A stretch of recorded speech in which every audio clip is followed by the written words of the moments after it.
fantastic to be here to this celebration event. The fact that the Freedom to Speak Up is being celebrated at all is amazing, and to be in a room full of ambassadors and the Freedom to Speak Up guardians that are obviously keen to change the culture within the organisation to make speaking up business as usual is fantastic. We're holding this event today to mark and celebrate Freedom to Speak Up Month. It is an opportunity for us to look back at the work that we've done, an opportunity for us to network within our organization, an opportunity for us to learn from other organizations that we're going to be hearing from today. Freedom to speak up is one of the most important things that we do here, and it's enshrined in our values as an organization. And the reason I say this with such confidence is because I've been with the exec team for just about 4 months now, and the support around the room in the executive team for Freedom to Speak Up is tangible, and it's shown in support for events like this today here at Villa Park.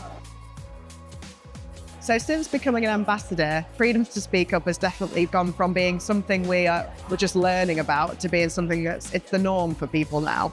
Embedding Freedom to Speak Up in our services creates a very healthy environment.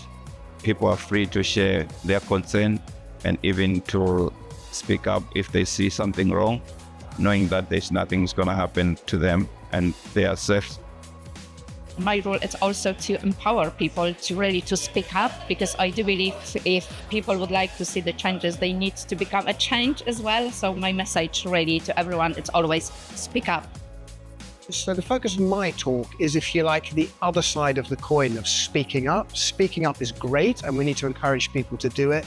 But that only works if people listen up. In other words, they hear what people say. So today is all about the other side of the equation, and people getting to notice how they listen and how they respond so that both sides work together.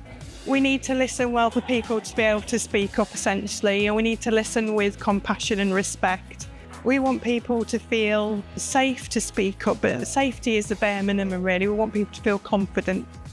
When you have that open and honest culture, we're going to get more and more feedback from colleagues, which means as an organisation, we can drive continuous improvement in all of this. And again, make sure that we have safe, high quality environments for our colleagues and the people we support.